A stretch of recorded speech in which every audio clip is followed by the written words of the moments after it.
Well, hello, friends. This is our Tuesday weekly live on all social platforms. Welcome, welcome, welcome. Look forward to folks coming in as all the platforms populate. Great topic this week. One that everyone can identify with, navigating delays with grace. All right, looks like great. Looks like we're getting population out there. Delays. What kind of delays? Lines, traffic, services, doctor's visits, traffic lights. These are uncontrollable events that befall us. Thank you, Jess. Thank you so much. Uncontrollable events that befall us that we are forced to deal with. Which can be very triggering for a number of reasons. I'm going to talk about some points that are probably not common and some that are. But it's a topic that everyone can identify with. So that's what makes it like super meaningful. I've shared openly previously that I'm a recovering alcoholic. I haven't had a drink in many, many, many years. And along that journey, I, like so many other human beings, have lots of experiences with being delayed. And one of the outcomes associated with living a life differently than I was living when I was drinking and appreciating some new attributes about being alive, strangely, the irritation that I would experience when being delayed began to evaporate.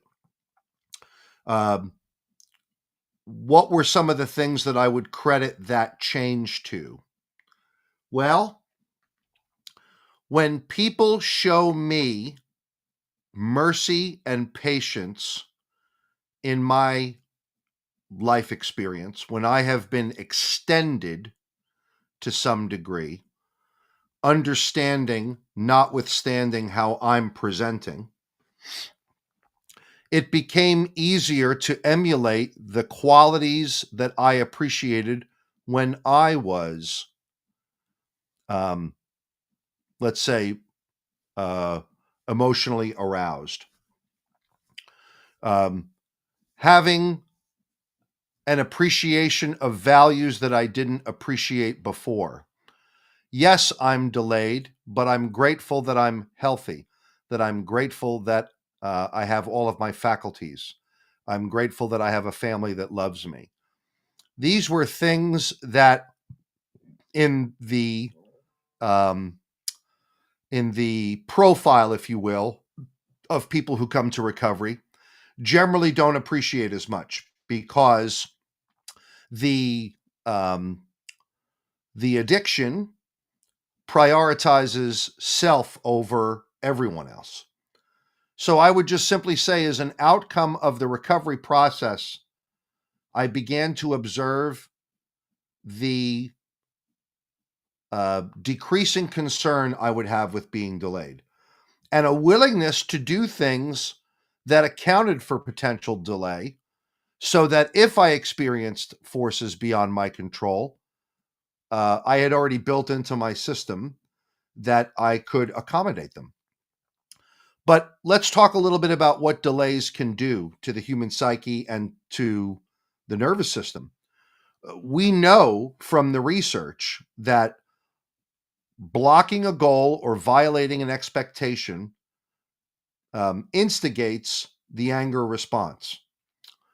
What are the goals that might be associated with not wanting to be delayed, having to be somewhere on time, getting to where I need to go, meeting someone I need to meet, acquiring something that I need to acquire, whatever the case might be? A delay immediately inserts itself as a force that messages your goal is being blocked. Your expectation associated to reaching that person, place, or thing is being violated. If I know that blocking a goal or violating an expectation instigates anger, I have an opportunity to decide what I'm going to do with an impulse that I can't control.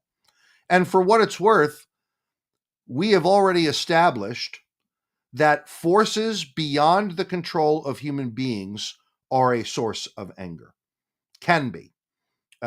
It's very individual depending upon the person, but the core attribute in the research is that if I am not able to render control over these circumstances, and as a result, I feel like I'm not in control, Tony Blauer would suggest this has the potential to instigate fear. And what are we going to do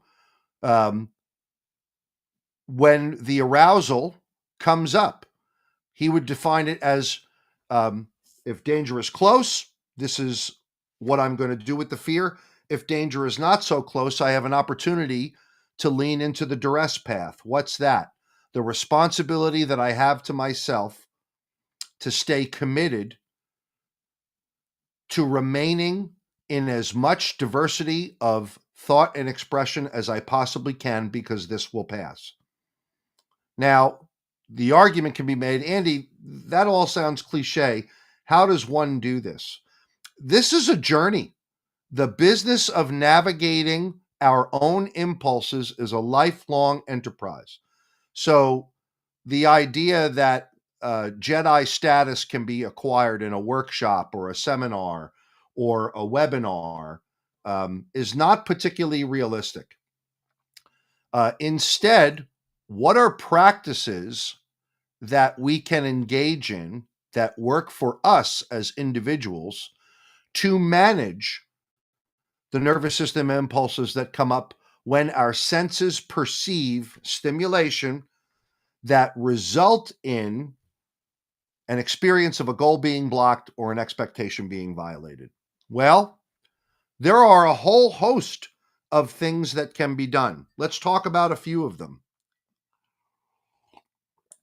It's not unusual now on Instagram for neurobiologists to provide hacks into the nervous system that deliberately stimulate the parasympathetic nervous system. A very popular one that I've mentioned previously, and one that's popularized by Andrew Huberman. If you don't follow him on Instagram, recommend that you do, is to breathe very deeply through the nose with 2 big inhales, and then exhale. Do it again. And to cycle this a few times to the extent that your nervous system does what it's supposed to do when that happens. That instigates the parasympathetic nervous system, and people are inclined to calm down as a result.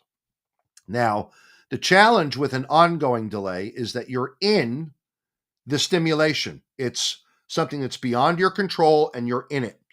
You know, it would be great if you could just breathe twice through your nose and exhale deeply, and then the delay is over. But very often that's not the case. You may have to engage in other practices that might revolve around body movement, body work, tools like devotionals or affirmations or other things that work for you. I'm going to deliberately pull out this devotional and read this thing about patience when I'm experiencing an episode where there is a delay here and it's beyond my control. It varies from person to person, obviously, and I'm sure that all of you can identify someone in your life, I know I can, who present extraordinary grace under circumstances of injustice, unfairness, or delays. Delays as simple as being at an airport and your flight is delayed. The expectation that you were going to be somewhere at a certain time has now been violated. The goal of getting to a destination city so that you have ample time to check into the hotel and get to bed at a decent hour has been blocked. Now you have to sleep at the airport. This is why we have slogans in recovery like an attitude of gratitude. What are our list of things that we can rely upon to manage these experiences? Now, let's talk about another important component of navigating delay. There are times where we have to assert ourselves in our communication to address the delay, to potentially influence it.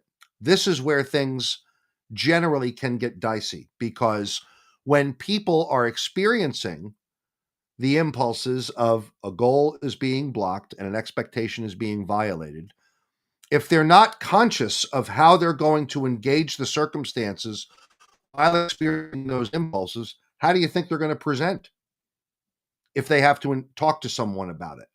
Probably with irritation, probably with anger.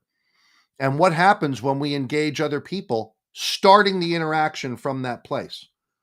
If they're not trained and not professional or not naturally, let's say, adept at managing the presentation of someone's discontrol without it making their nervous system tilt, if we present and engage the world that way, the likelihood is that we are going to stimulate someone's nervous system in a way that's not constructive.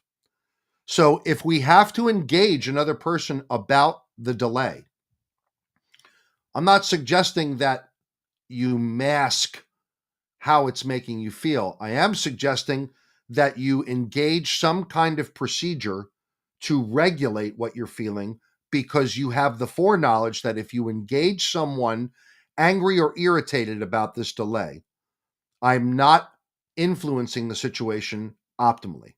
So, how might I begin the dialogue with someone about a delay where I have to be assertive? Let's talk about a few methods. Let's talk about VDSP.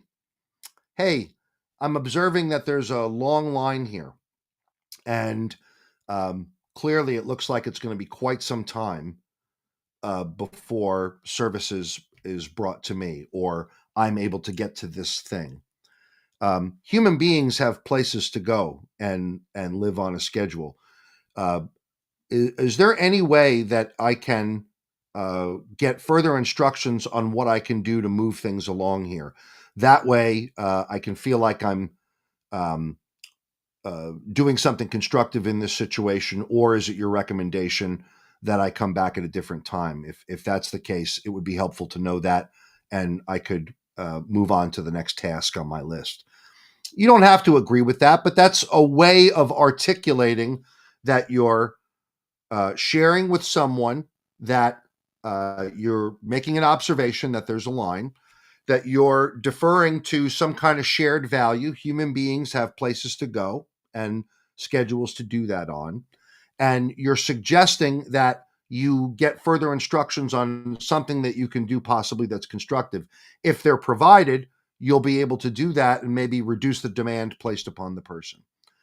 What might be an OFNR? From nonviolent communication, observation, feeling, need, request. Hey, I'm observing that there's a long line here. Um, uh, I have a need to know how long this is going to take because I have things scheduled in my life. Um, or, excuse me, observation. I see that there's a long line here and it could take some time um, to get to what I need to get to. I'm feeling anxious about that because I live on a schedule. I need to be at a certain place at a certain time. Would you be willing to let me know if there's any alternative way to get to what I need to get to? And that way I can begin to work constructively on this problem. Now, that may sound like that's too wordy and complex for Starbucks. Why not just say, how come this is taking too long? Well, what's the answer going to do? The answer may be something acceptable, but what if it isn't? And what if the quality of the answer is irritating? Then what? So the why question, I don't know how helpful that is. To set the discourse, something that a mentor and friend of mine, Dr. Brian Zolnikoff, um, was referenced frequently when it comes to being assertive in your own communication, your own needs, to set the discourse, if you can, on how this interaction can be. You can do that from a regulated state. Very hard to set the discourse from a dysregulated state. Very hard to set the discourse when we're presenting with anger or irritation. And that doesn't mean we can't feel those things. We can feel those impulses while remaining committed to what Tony would call the duress path, remaining committed to doing something that's more optimal than what we're doing in the moment. And in that way, we're staying within the context of diversity of thought and expression, as we would say in polyvagal theory, for example. We want to stay in the neocortex. We don't want to indulge the attraction of the limbic system to articulate how frickin' pissed off we are about the line or the traffic light. Road rage is a big problem, and it's a growing problem. The data is pretty clear about that, and people's willingness to dole out violence upon some kind of driving event is becoming prolific. If you engage the world from a place of anger and irritation, you're not only inviting, in terms of conditions, the possibility of aggression and violence into your life, you're helping fuel the likelihood that it can occur. You're fueling the likelihood it can show up if you deliberately choose to present the world with irritation and aggression. And that doesn't mean that irritation and aggression are abnormal and bad. It just means, wouldn't it be better to engage some capacity of influence over your own nervous system to articulate an optimal way to potentially influence a situation? Another fabulous example that causes us to feel very visceral nervous system responses is being in a restaurant waiting for an order that's taking an extraordinary amount of time. You're having to manage hunger. You're having to manage expectation being violated. You're having to manage physiological need to refuel with something to consume, something to eat. It's not unusual for our restaurant staff to have extraordinary experience with irritated customers when those kinds of things happen. And the way that customers who have expectation in a restaurant, there's consideration. I'm paying you for this meal. I'm paying for it to be brought to me. Our staff in those environments have extraordinary experience managing the presentation of irritation and aggression among consumers when expectations are violated and goals are blocked. Wouldn't it be, and I don't know, maybe you have this experience, I've certainly had it, where engaging a delay, when it's done optimally, when it's done with grace, often has provided me favorable outcomes. A discount, a coupon for the next visit, an apology, a compliment about how I managed something that was even beyond the employee's control and how much they appreciate that I didn't engage them the way that most people do. And that engenders relationship. You're doing things that reduce the likelihood of future emergency. So, what are the takeaways from this discussion, navigating delays with grace? Number one, the experience of having a goal blocked or an expectation violated is 99.9% of the time going to instigate the limbic system. That's how we're wired. If we know that's going to happen, what are the things that we can discover that can work for us in offsetting the influence of the nervous system to become irritated and angry? That is an exploration for each individual person. There are body things that can be done. There are psychological things that can be done. And I invite you on a journey to explore during periods when you're feeling completely regulated, what might resonate with you as an intervention strategy to self-regulate. The spectrum is wide for that, and there's no real prescription other than the knowledge that there are things that can be done to engage a capacity for self-regulation. Tony Blauer is a big fan of using the Socratic questioning method to deliberately put yourself in a state where you dispassionately question and analyze what's happening in the moment. And in the doing of that, you're not leaving room for the limbic system to influence you. Let me break this down. I'm at a Starbucks. I need to be someplace at 2:00. There are circumstances beyond my control.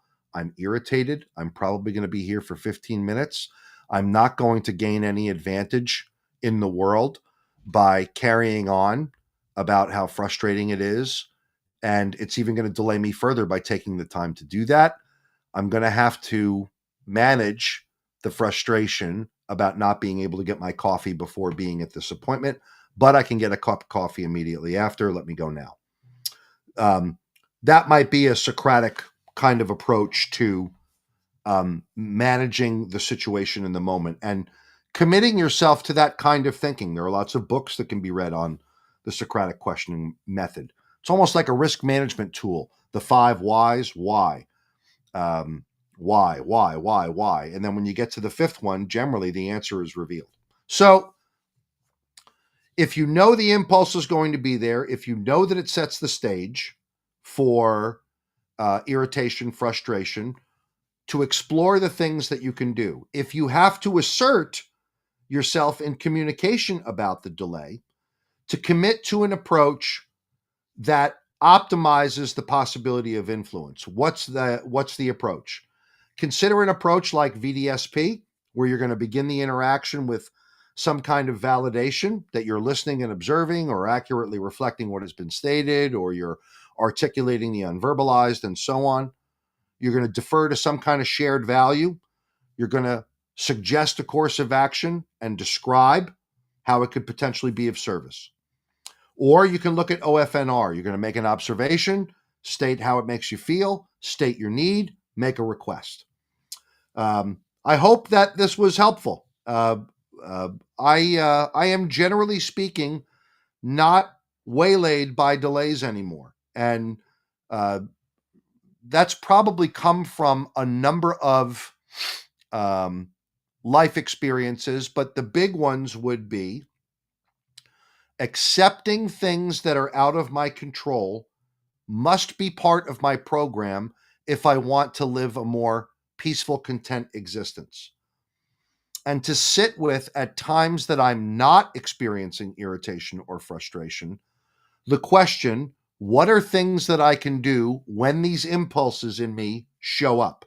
Because they're going to show up, and that's normal. How can I stay committed to a complete capacity for diversity of thought and expression when these conditions show up? And then to take the time, just like anything else, guitar, tying your shoes, driving, to take the time to learn the skill. The skills and the development of the skills is where a lot of the answers are. And with that knowledge comes great capacity for self-empowerment. So thank you for this opportunity to be with you for this 20 minutes. I love doing these every week. Great topic, Brenda. All the very best to all of you. And we'll see you again soon. Take good care.